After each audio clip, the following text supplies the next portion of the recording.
Okay, so here we are with panel 2. This is the Loop, the event, the discussion event of at least the month, if not the year. Come on, let's push ourselves hard. This is an interesting time for Bahrain and the region, and it's at a time when barriers to entry are really, really low. And I think in this one we'll get to talk a little more about performance workflow and technology. Now that I see you together, Ahmed, you're absolutely right, it does make sense. So yeah. I think we should do that. A little note commenting earlier on. So, yeah, I will. So I'm going to ask you similar questions to panel 1, but obviously the answers are going to take us to different places. You are XO. You're a 4-piece performance unit. Can I call you a band or? Yeah, a group of friends. You can say, like a lot of people call it a collective. But it's more than just us 4. But us 4 are the core members. Okay, so you're the core members of a collective. That sounds pretty cool. There's a lot of potential in such things, and this is the same thing with, I don't know, I want to cite places like Bristol, where Massive Attack and Tricky, they were like that, and then there were these other collectives whose names I can't remember because I haven't been concentrating, but this is how scenes are built, I think, as far as I'm concerned. The whole sort of collective thing, that's a very vital part of a community's scene building ability. So yeah, that's pleasing. What? Okay. Do you want us to introduce ourselves? Yes. Probably. Yes. Why don't you? Here's what you can do. You can introduce yourselves as individuals. I was going to ask you, as individuals, how did you get into music as individuals, as part of your introduction? Okay. I'm Ahmed Zainal. I've been making music since I was 15. I am now 40 years old, so it's been a long time. I'm a producer, DJ, and a live act, as you will see tonight later on in our performance. And a very similar story to Julian. My parents are quite musical. My dad has a massive disco record collection. Oh, very cool. Yeah, and I just loved music ever since I was a kid, and just continued my journey from producing to DJing to buying a bunch of gear and making a bunch of noises, acting like a crazy man on stage. Excellent. Next gentleman. You're going to have to snatch the mic. Hello, my name is Rashid Al-Bahan. Sorry, Rashid who? We didn't get that. Rashid a little louder. Yeah, Rashid Al-Bahan. Yeah. I'm an electronic music producer. I started out as a guitarist at first. I've been playing the guitar for about 10 years or so. But it was back in 2015 where I started focusing more on electronic music and got more into house and techno music when I was in university, actually. So I went from a background of playing rock music to electronic music and started getting more serious about electronic music production in 2017, I guess, or 2018. And from there on, I mean, I never planned to play live hardware, as in live electronic music. But it's something that Ahmed Zainal actually that encouraged me to do. Actually, I was initially just making music on my own, for my own. So it was for just my own, passing my own free time. I mean, I'm glad to be part of the EXO project. It has taught me a lot about music production, actually. Has taught me a lot on how to come up with new ideas on the spot, since we're improvising music all the time, all together. So yeah, it's been a good experience so far. Good, okay. And Hassan, is it? Yes. Yeah. My name. Okay, let's go, Hassan. My name is Hassan, and my artist. If you could bring the microphone a little closer to the mouth, it's a close mic. It's okay. Yeah. Yeah. Okay, so my name is Hassan. My artist name is HSE, and HSE. yes, Gotcha. that's actually my initials. My name is Hassan Said Ibrahim. Okay. And yeah, I mean, my love for music started back in early in 2000s. And I got into music production back in 2017. 2017. Yeah. And I started basically I started at the beginning as a DJ, then I got into music production thanks to Rashid Actually, he's the one who introduced me to synthesizers and drum machines and these electronic gears. Right. Nader, your turn. A little bit of potted history, please, and an introduction. Okay, my name is Nader Amiruddin, and my stage name is Nader with a space. Yeah. So I started. Ali Soltic, please get a bit louder. If I you- get a bit louder. Please. Yeah. Okay. Quite a bit louder. Okay. This should be fine, I think. Yes. Yes. So I started with music in a very early age. Maybe I was 8 or 9 at school. Used to play the keyboard. Yeah. I had a little keyboard at home as well. My bigger sister told my dad to get us one. And No way. yeah. So I used to play a little bit keyboards at home, and then I remember at the 6th grade at school, it happened that Khalid Shemlan, the keyboardist. Oh, right. Khalid. Yeah, I met him at school, and he was with me at the class. So Khalid was, mashallah, he comes from a very artist, their family is very close to the family of Ben Zayman, who are Yeah. the Ajras band. So he was well taught how to play piano and keys. So he used to teach me when I was great. 12, yeah.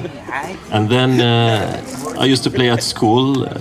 And then after that, during the days of the university, we had a band at the university where we played the guitars. And yeah, in fact, I switched to guitar when I was 15. Okay. I started playing the guitar, and then we had a band at the university where we played the songs of Gypsy Kings. We were Cool. very famous at that time. The Latin time. Yes, exactly. You remember that? Yeah. So and later, after I graduated, I got more serious about music, and I said, okay, I think it's time to think about producing. And I started setting up a little studio at home. I bought a computer, Yeah. and I bought then some monitors, and through software I did some productions, but they were like not really electronic music. It was like the regular pop style, New Age, if I remember rightly, yeah? a little towards new age, yeah. Yeah. But then in about 2012, I got more exposed to electronic music, and then I thought, I think this makes more sense, because I was thinking to make my own music, and I wanted to be, I have to be different than what everyone else is doing. So what would make my music so special, so that people would listen to it? The answer is, it has to have something from my background, where I come from. And electronic music is the best fit, or was the best fit for that. So, like How having so? it atmospheric, and you can add world instruments in Oh, it, like okay. traditional instruments and traditional vocals Understood. in an ambient way, and that. So I got into ambient music and chill out, and then like deeper stuff, like deep house. Then I thought, okay, I think this is the direction I have to go. And I started producing that style, but then later, it was like right before I met. So when did you the meet? guys. Let's leap ahead. When did you meet? When did EXO form? Can I go back to? I think Ahmed would answer that. Yeah. Let's go back to Ahmed. So, I think it was back in 2019, pre-COVID. There was a gig that I had with a guy called Adnan Sana. He's a Saudi national who lives in Bahrain. He's one of us. He's Bahraini, pretty much. He calls himself Space Boy. And we had a gig where we did a hybrid set. It was DJing and it was plus gear. So we had like a couple of drum machines and a couple of synthesizers. And the idea came to me then that maybe I should, to separate myself from, because everyone's a DJ nowadays, there's so many of them, and that's a good thing, in my Yeah. opinion.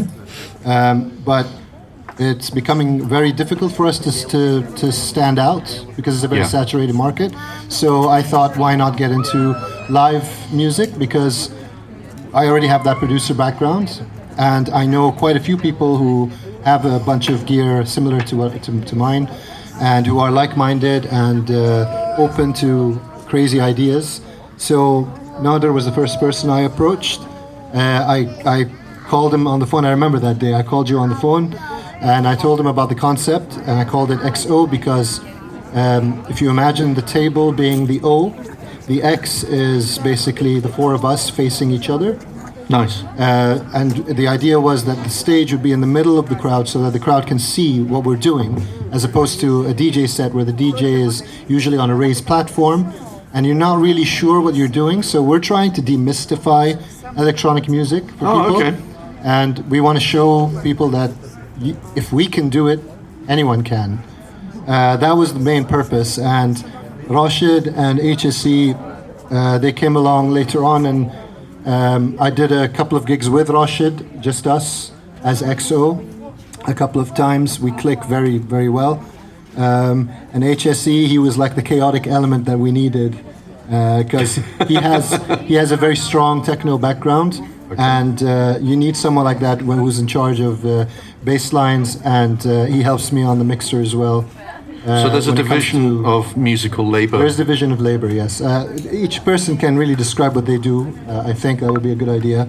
Okay. What I do is I hold the drum machine. It's a Roland TR8, and I have an Novation circuit, which is like a little groove box, and I use the circuit to like put in some melodic, like slightly very simple melodic notes in, just to add a little bit of texture. Rashid, what are you up to? I just want to add one point to what Zainal was saying. When we first started EXO, that wasn't our arrangement actually. I mean, if you go way back, what we were doing at first is everybody was producing a full track on his own. Yeah. So everybody had a drum machine, a synthesizer, and bass line. Much more than the equipment that you'll see tonight. It was a very large setup actually, first, and it was very hectic to carry all that equipment around.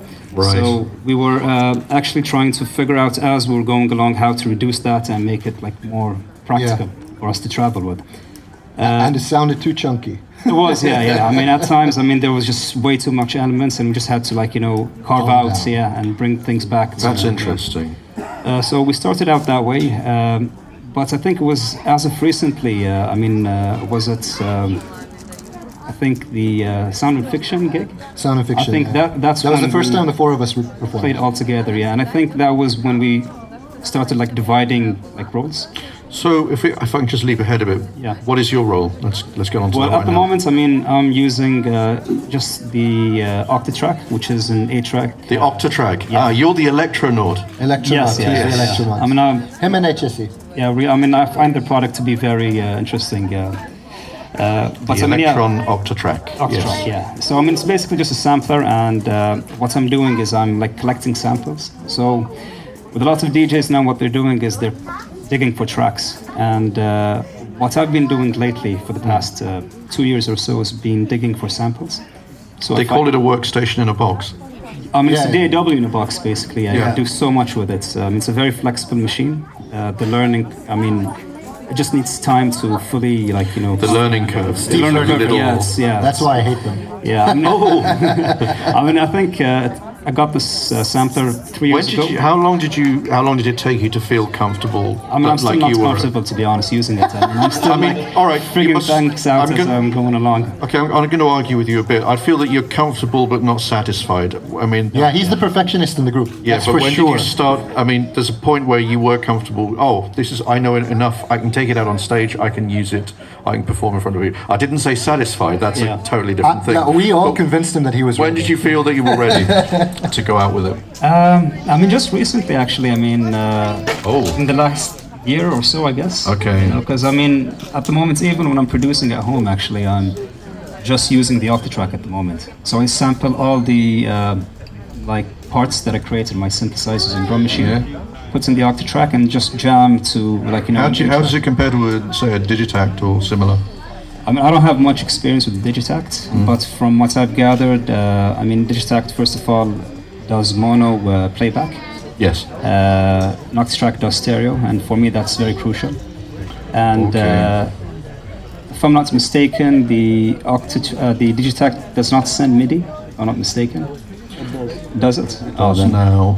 Yeah, but It's I mean, also just acquired a song mode. Yeah, it yeah. does. Okay, so with the recent updates, I guess. I mean, Yeah. I mean, I don't have much experience with Digitact, but I mean, with the Octatrack, I mean, it was like step up from the Digitact basically. So that's why I went with the Octatrack. Okay, all right, that's good. So in the group, all right, you're the Octatrack guy. What musically, what role does that play in the group? Just briefly before I move on to Hassan. Well, I mean, I'm doing pads. I got bass lines ready. I got percussive instruments, like top okay. percussive instruments, just layers on top of what he does. So basically, I mean, smooth background. So the stuff. roles in the group are quite fluid then, aren't He's they? the salami in the sandwich. He's a what? The salami in the sandwich. I can't answer that. I've got nothing. I've got nothing. You'll understand when you see the performance. Okay, thank you. Hassan, As for me, another electronaut. Yes. I do the bass. Okay. Mostly the bass and some percussive stuff, but mostly the bass. And I use the electron analog rhythm. Yeah, that's another beast of a. And it's all about the Yes. It certainly is. Yeah. That's an interesting device as well. Electron is I a. do love it, and it's one of my best. Yeah. Actually, it's my main gear that I use every day. Okay. I've always been afraid to buy Electron because of the learning curve, and the fact that I'm busy Actually, and I'm quite old. It But takes some time to get yeah. comfortable. How with long it. did it take you to get comfortable? A year and a half. I think Electron appeals to perfectionists, doesn't it? Yeah. This is. Especially these two. Yeah. Yeah, I get that feeling. Okay. Perhaps I better not buy one. I don't know. I was thinking of getting a Digitact or a Syntax, one of the new, easier boxes. Yes, The yes, syntax yeah. actually I've heard is quite good. Yeah. I like the sounds that I've been hearing with the demos. Yeah. But they're easier, aren't they, than the actual They are, Octatrack and the yeah. original boxes? I know there's, Definitely, there's also the analog 4, and I noticed an analog heat, so you've got some nice Yeah. sort of you've got some mean, nice yeah. saturation and warmth in your setup. Yeah, the points of that is just I to have glue been paying everything attention. together. Sorry? I mean, the points of the analog heats is just to glue everything together, Yes. just to make it sound, more punchier or. It's the glue compressor. Yeah. Nada. Hello. Sorry, you have to share a mic. It's okay. It's okay. Well, my setup or my part of the XO, I have the laptop yeah. running Reason. And Ooh. yeah. Yeah, reason. There's a blast Propeller from the head recent Reason. past. Yeah, maybe everyone is expecting me to use Ableton Live, but I'm not. But it's using Reason, it. huh? Okay. Yeah, with the XO, I'm using Reason. I love the sounds of Reason, and I know it very well. I've been using it for more than 10 years. I have two controllers, one keys with some knobs, and another with the faders. Okay. Yeah, so my contribution to the performance is I do some chord stabs, Yeah. yeah, and some melodies with ambient piano sometimes and ambient under Rhodes, which is my favorite key sound. Now, I'm a believer in melody. Yeah, Yeah, I like yes. melody. Yeah, so I'm the melodic part of the It's good. of the Thank God performance. you're here. So each of us holds a channel on the mixer. And, Excellent. And the mixer is between me and HSC, and we do usually the parts that deal with the transitioning between the tracks, the effects, and putting in some movement within the tracks that Rashid and Nader do on a more subtle way. We do it in a more chaotic way. Brilliant. Yeah. So, while we're on sort of gear and technical discussions and gearhead things, what do you say to the people who say, "Oh, I can't get the piece of gear I want. I can't afford the ideal workstation. I can't afford the ideal box." What do you say to them? Who's the question to? Anybody, I a review. You first, if you like. Let me start and then you can maybe Sure. go on. Well, my setup is like a poor man's setup, so so with whatever you have, you can do a lot as long as you know this what you got Yeah. and you know it inside out. You can do wonders with it. Yeah, you do. So I don't have any hardware gear in practice. If I had the money, I would buy the Octatrack and the other stuff and the modular synths. But I'm doing all that on a software. And a Modular controller, synths. which is like a $100 controller where you can just assign the knobs. This will control this, and you would have it like similar in a hardware way. Yeah. Okay. Anybody got any? Hassan, you got anything to add on that particular topic? Rashid.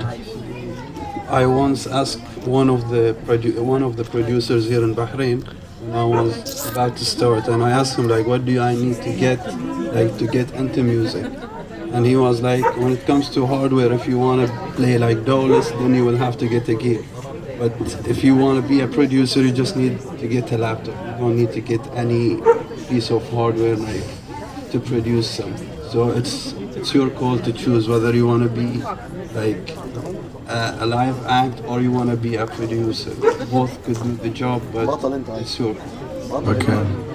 I think has that all been said? Rashid, anything to add? Well, I mean, you can start with anything. It doesn't have to be expensive gear or the latest models. I think this is. I'm going on about this because I think it's a point worth hammering home. There's a lot of people don't get it. Yeah, sorry, I didn't mean to interrupt you. Please continue. That's fine. But I mean, you can produce basically with anything. I mean, I've seen actually. There's this drummer on social media. I forgot his name. I think it's Dario something. Go a bit louder. What's his name? Sorry. I'm not sure. I think it's Dario or something like that. Dario. Okay. But that guy's producing like really good techno tracks with the buckets and some like. I know this guy. Yeah, and it's amazing. I mean, you don't need actual hardware. Buckets I saw him. He's banging buckets and pans in the street. And yes. I mean, what he does is very, intense, and I mean, it's a lot better than what we're doing. I mean, I feel. But I mean, you can do it with anything you want. I mean, it's about how creative you can get with what you have, I guess. Yeah. Mainly, I think the point that all the boys mentioned here is that limitation isn't necessarily a bad thing. The reason why I prefer Roland gear as opposed to Electron gear is because it's a WYSIWYG thing. So what you see is what you get. What you see is what you get. So every knob does one job, or you press shift and it does another job, that's it. And that limitation forces me to be more creative in my process. And for those who are starting off, even like they said, a computer works, just a computer. If you want to get into more gear, you need to make some money and start buying. But I also welcome anyone who wants to try out any piece of gear that I own to contact me and say, hey, I want to try it out, I want to learn, because we give lessons as well. HSE gives producer lessons on Ableton. I give producer lessons on FL Studio, DJ lessons. And the gear is there for them to come and test out. And I might want some Electron time soon. Electron, you're going to have to speak to these boys. More than welcome to come over. Yeah. Cool. Because we're all about, like, a big thing about what we do as EXO and as an objective is knowledge sharing, which is why we're here in this panel, and it's why we're here performing. It's why we have the gear in the middle of the dance floor. We want people to see what we're doing. Yeah. We want them to know that if we can do it, أربعة منتفين, like just these four random guys from Bahrain. If these guys can do it, trust me, anyone can. Young gentlemen. It did take a lot of work, I have to say. Like, we've been practicing since 2019, and in order for us to sort of have this band chemistry and be able to make a single track. Like, a lot of people say, too many cooks spoil the broth, right? Yeah. But we figured out our own ingredients, individual ingredients, and so our broth is quite tasty. Good, excellent. This is what we want to hear. Nader, I was just going to say, are you sure about modular synthesis? Are you Definitely. sure? No. Because we're all big on modular synthesis. Because once the rack gets too big, you'll never finish anything. I know. I wish I had the money to get. No, but you'll never finish anything. No, but you have to limit yourself. You have to get a rack with a set number. None of them can. No, but I mean, you're limited by the amount of money that you have to spend because it's very expensive. Go and see these guys on YouTube. They spend thousands on modular kit. You raised a very good point. They do songs that go on for an hour, and it's blip, blip, blip, you raised a very granular analog, and that's where it ends. And they're doing that for the rest of their lives, and no one knows who they are. So I wanna give a piece of advice. Sorry, I'm anti-modular. We disagree on that point, but I want to just make sure that people starting out, if you see what we're doing and you feel, what's the word I'm looking for? If you feel, what have I done? What's the word I'm looking for? If you feel like it's too much, that how can I possibly get in to learn something like this? It's not. Don't look at people's studios on YouTube channels with all their fancy lights and all the gear that they have and everything. That's their preference. That's their studio configuration. That's how they, how they're comfortable making music. Nader is comfortable doing everything on Reason, which is, he's probably the only one in this continent that's still using Reason. But he's comfortable and he does amazing things with Reason. And that's He's why I'm the saying reason you just- user of the region. you need to, all you need to do is just get into it and try it out. If you don't like it, move on to the next thing and try that out until you find something that works for you. Yeah, and by the way, yani, for live performance, everyone knows that Ableton Live is the best, and it was designed for live performances. Debatable. But those who know Reason and the others would be surprised. How can you use Reason for live performance? But you can. But you're most welcome to come and see how. Come and watch how Nada It's a very uses easy Reason for approach, live yeah. performance. Yes. Yeah. Okay. So it's not the tool; it's the talent. I'm sorry, not the tool; it's the talent and the hard work. I think is what you're all trying to say. It is well, it does require a lot of hard work, but you can start at any time. That's the point. If you start now, you can get to even further than where we've reached. Okay. I want to step away from technology. It's been a lovely discussion for me. I love all this stuff. People talking about their desktop boxes and stuff. It's amazing. But got to start talking about how you take your show out on the road. Do you feel that venues in the area, in Bahrain, in the region, where have you been? Do you feel that venues have been supportive? And bearing in mind that the venues are the ones holding the purse strings, how can bands talk to venues to make themselves more appealing? How can the relationship between you guys and a place where you go to perform be made smoother? What have you learned about that? There's a fundamental problem with our venues in Bahrain is that they're not made for live performances, and the sound systems are not that great. The sound treatment is not that great. There are maybe, at the moment, there's only probably one place in mind that I know has great sound, and it's because I know the owner, and the owner is a nerd when it comes to sound systems and DJing and techno music and house music. And this is what we're missing, I think, because these venue owners are business oriented, and to them a sound system is a sound system, so let me get the cheapest one and install it. DJ gear, let me just get whatever DJ gear and let's slap a couple of things together, and then it's a matter of, okay, you're a DJ, how much do you charge? 150? Well, this guy charges 100, I'll just go with this guy. And we are, as DJs and artists in Bahrain, severely underpaid compared to the other countries, I think. And also, there isn't like proper regulation for to protect us. But see, regulation is supposed to protect both us, the artists, and the venues. But the venues are in a position where they don't need it, and some of them take advantage of it. Okay. How do I get myself out of this one? Someone has said it, and the crowd are in approval. Okay, I get that. On a positive note, what do you see improving in that area? We've got Middle East now. This stuff's happening. People are going to start appreciating the value of live entertainment. Do you see any light on the horizon there? But also, even though it's a challenging ecosystem, even though the landscape's changing, what can bands do to make their lives easier? Is there anything, or? I'm going to leave the answer to the Okay. boys, but I'm sure they can give you some good insights. Well, I think with the Middle East, what happened is, I've recently been actively been active in the scene. I haven't had many connections, in Saudi or Dubai or Kuwait or whatever. But it was ever since Middle East took place, I saw this explosion and Saudi artists coming to the mainstream, and I was actually surprised that there were that many producers and that many DJs in Saudi. I'm still reeling, honestly. I never thought I'd see this now. It was as an expat who's been here for 30 years. True. I've heard about parties or events in Saudis that were underground, so they weren't public. But I've never been there, to be honest. So far. But again, when Middle East happened, you just saw this a lot of artists just come to the front, and actually I find that to be very exciting. It's actually driven me to become much more serious in terms of production and my live act.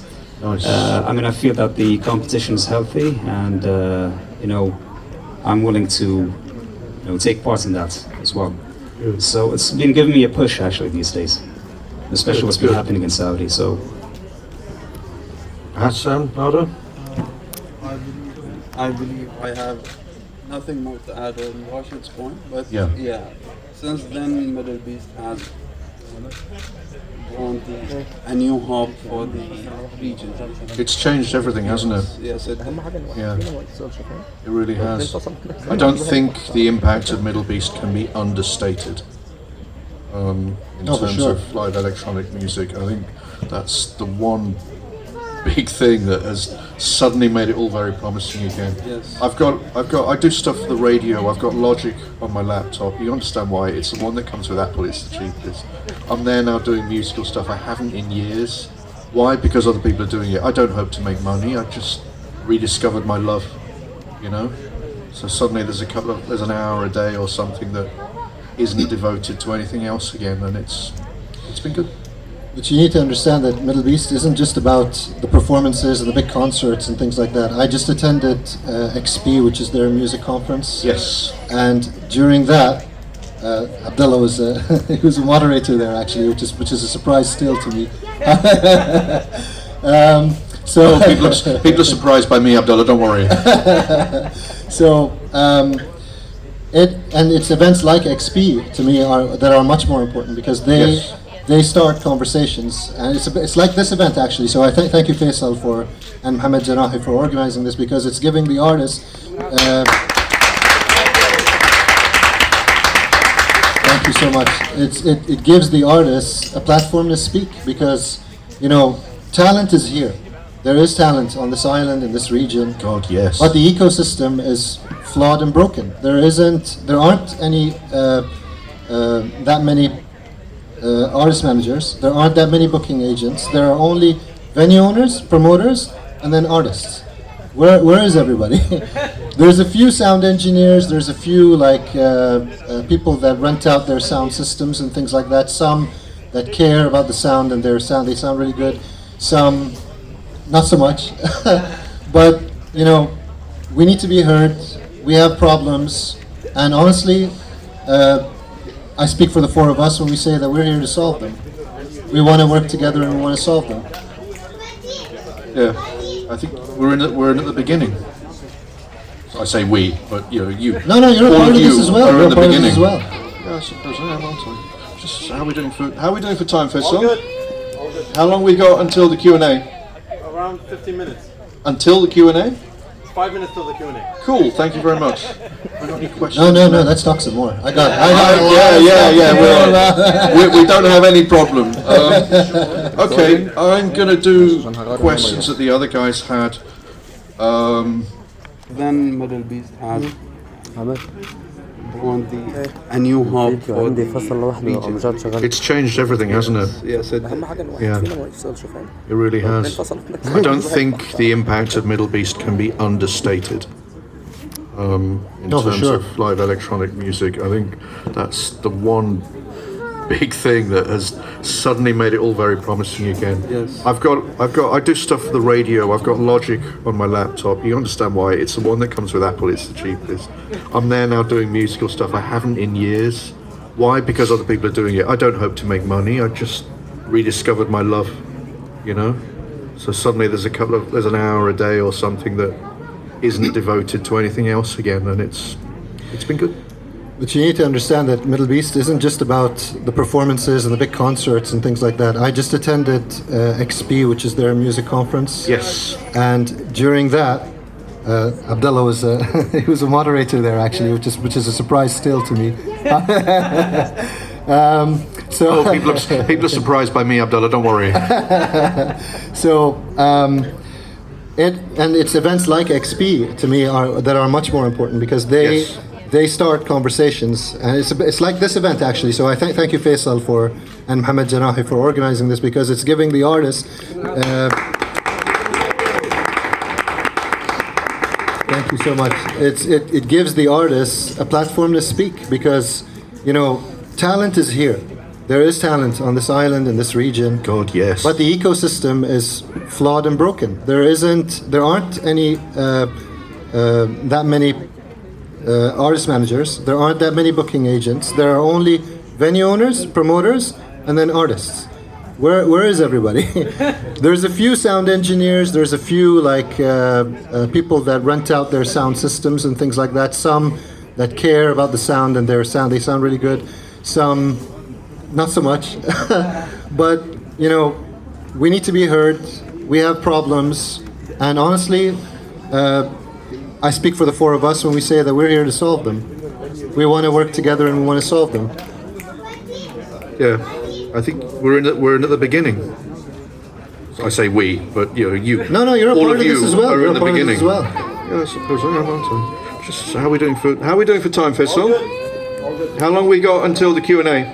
Around 15 minutes. Until the Q&A? 5 minutes till the Q&A. Cool. Thank you very much. I got any questions? No. Let's talk some more. I got. Yeah. We don't have any problem. Okay, I'm going to do questions that the other guys had. I like personal anecdotes. They humanize things. That's why I put these in. What are the best things and what are the worst things that have happened to you in this sector of work? Has anything terrible happened? Has anything really good? What's the best part of being in a band that plays For electronic XO, music? you mean? Yes.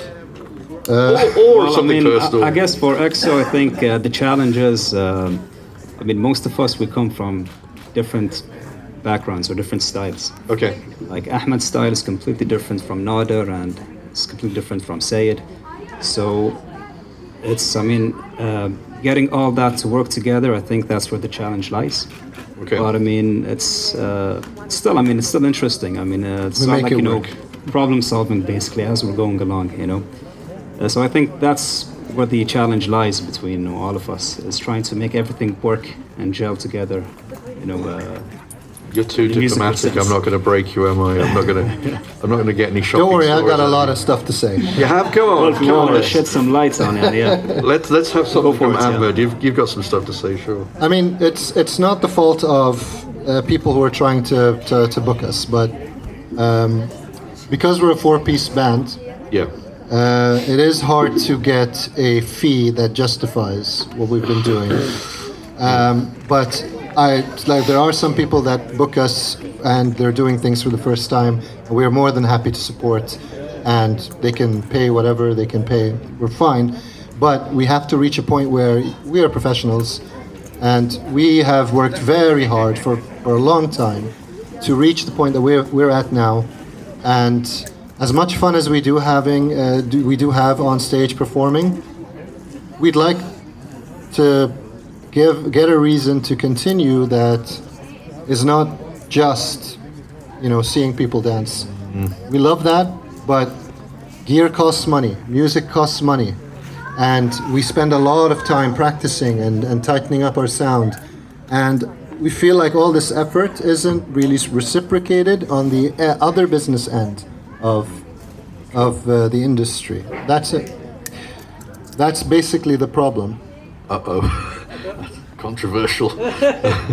Well, it's But an it's, opinion that but needs to see, be it's, said. it's No, I'm not arguing with improving. you at all. It's improving. It is Yes. improving. We're being heard, and like I said, there is at least one venue right now that I'll be more than happy to play in, because I'm sure the sound will be great. But also private parties in Bahrain, they're also very good. There are a lot of these promoters that create these little private parties with the right sound, like very good sound systems, and they treat the place properly, and they curate the Private DJs party right, scene. like because not every DJ is will play a specific sound, so they curate the lineup properly, and things are improving. But things are improving on the underground. Do you feel that, underground or overground, do you feel that if the scene was promoted and if the crowds got bigger, do you think then the rewards would come? I don't think it's about having a big crowd. For me personally, When I it's say a more big, I mean about- a paying crowd. Would the rewards come? He was talking about revenue, so that's paying what I'm crowd. asking about. Are you blaming the audience? I'm not blaming anyone. This is. I'm kidding. No. For me, it's purely. Sorry. For me, it's purely phenomenological. Phenomenological. Yeah, that's actually how you say the word. My God. Is it? Yeah. Phenomenological. Yes. It's purely a natural phenomenon. A bigger crowd. Yeah. paying a ticket price means more money. It's I mean, it would got definitely nothing help to for do with sure. brain. Yeah. I mean, the more people that get, the more revenue you can generate. I mean, yeah, it makes more sense. But for But me, I just, mean, from what I've seen, and Yeah. I'm sorry to talk over you, and I'm not supposed to be inserting my own opinions, but I'm seeing a greater willingness on the part of Bahraini crowds and regional crowds actually Yeah. to pay the monies, Yeah. to buy the tickets, Yes. to fill the seats, and in the end, this will turn into more respect by venue providers and that will happen. It will be organic because they will have to attract. and I hope so. But I mean, from my personal experience, a lot of people are constantly asking for guest list tickets. So everybody wants to get It's in a for constant free. meme on Instagram. That's the one. Because I mean, even your friends, I mean, they're not willing to pay, the money to go and see you. It's for free. I'll do it. If not, People are willing to pay for tickets, but how that money is distributed along the chain from the venue owner to the promoter to the artist, that's where the problem lies, because we get the crumbs of that pie. We don't even get a slice. Ooh, okay. You know what I mean? And it's only because, I mean, I can't really tell you what the reason is, honestly, but I'd like to think that we lack individuals in key places that have long-term plans to improve the scene and to nurture the scene. And we have people that are short-term oriented, that try to get as many people in one place as possible to make as much money as possible in one night. And it's one night after one night, that's the focus. And the effort goes one night after one night, and everything's like quickly. Okay. That aside, this is my last question, I think. What would all four of you guys say to people starting out in the scene? I think Nader should start. What would you say to people beginning? Well, like we said earlier, you start with whatever you have, with what you got, and knowledge. It's on YouTube. It's not from us. On YouTube, and now I've been making music since 2002. MashaAllah. Yeah. Yeah, 2000. How many years is that? 2002. I remember you were talking God, about I it. never thought it's like 20 years. That long? I remember you talking about it. I'm though. that old. No wonder this beard. So The years fly by when you're having fun. Oh yeah. Absolutely. Yeah, so I've collected some experience all during that period. But I remember during the COVID time, for 1 year and a half, maybe most of you won't believe me, but I haven't opened my workstation for a year and a half. I didn't do any music. Because we were at home, me, my wife, and my little girl. She was like 7 months old. So she was the main attention, and nobody was entering the home. It was just us with her. So I had no time for making music. But anyway, when we got back to work at September last year, from that month till today, the amount of knowledge I got from YouTube is really huge, and also the content has been much more and more rich. Okay. Yeah, recently. So No shortage of resources. What I've learned in this last year, is unbelievable, honestly. Yeah, so on YouTube, now you have no excuse. Anything you want to learn, you can learn it easily. Production, performance, music theory. Yeah, so start with what you got, and don't let anything stop you. That I don't have this synth, I don't have that hardware. Just good monitors or headphones at least, and your laptop. Even the keyboard. If you don't have a keyboard, you can use your laptop's keyboard as a keyboard, as a MIDI keyboard. You can do that. Hassan. If you have the music and the concept. Hassan. You just start and keep pushing, because you will face some difficulties, but you just keep pushing. And اسمه رندا بس ما معي Okay, رامانا good. ما بعرف Rashid? درامة I mean, yeah, same. I mean, just keep putting in time. You know, it's going to compound with time for sure. It's not going to be easy. I mean, even for me, even till today, I mean, I have days where I'm like, you know, why am I doing this? You know, but I mean, the joy comes when you actually finish something you start. Yeah. You have a project or a track, and you finish that track. I mean, it gives me joy, and that's why I That's keep because seeking. you're not using a modular rack. I am actually. Oh, I'm you are? using a semi-modular, Stop knocking actually, modular racks, man. When I can afford a modular rack, I will show you. You'll see. And you'll keep showing me. But, I mean, it's just enjoy the process, I guess. I mean, I'm doing this again. I'm just doing this for myself. I'm making music that I want to listen to. Don't really care about what other people think. As long as it sounds good to me, that's all I care about, to be honest. Brilliant. Yeah. I have to say, Rashid, you hit the nail on the head. Yes. Because if you're in it, like, figure out your objective. Why do you want to be a DJ? Why do you want to be a producer, a musician? If your objective is, I want to be rich and famous, you're already out of the gates going in the wrong direction. Money, fame, and all of that, that's like a byproduct. That's like B. You can apply this even in business. And entrepreneurs that want to be rich, they're doing it for the wrong reasons. If you start a business that gives value, people will pay. Yeah. If you are true to yourself and you use the tools to express yourself in music that you love, people will feel that. People will see that you're having fun and you're enjoying it behind the decks, and they will dance with you. If you're on the phone and while you're DJing, people won't pay attention to you. If you're not, if you don't give a crap, why should you expect people to give a crap? That's number one. Very good. Number two, this is a message that goes out to everyone who is trying to get into the music industry. You don't have to be a DJ or an artist. It's not just that. You have individuals like this gentleman right there, who's a great DJ, by the way, but also he is a great filmmaker, and he has this talent. He has an eye for photography and for video making, and we need people like him, and we need people who can get into other jobs within the ecosystem to help out the artists as well, like managers, like social media experts, like photographers, booking agents. You guys try to get into that part of the business as well, because You are part of the scene. Scarce. It's scarce. We don't have those jobs, and it's an opportunity for you guys to, if you really love the music and you want to be in the industry, get one of those jobs too, because they can be very lucrative as well. Okay. I think that's a good note to wind up on. Should we throw out some questions to the audience?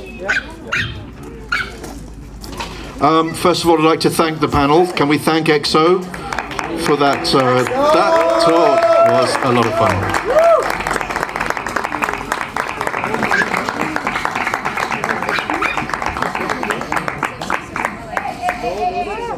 We live for the applause. All right, it's Q&A time. Who wants to ask some questions of these gentlemen? You have access to them now. Yo. Thank you guys again. It was an amazing. Can you please state your name? My name is Safe and Sound. And just CPR. And your CPR number? I don't have a CPR. I have a question for Rashid. He's expert in the octave track. Well, if you compare it to the Digitact, is that what you call? Digitact, yeah. Digitact. What would you advise someone who's starting out? Which one to get?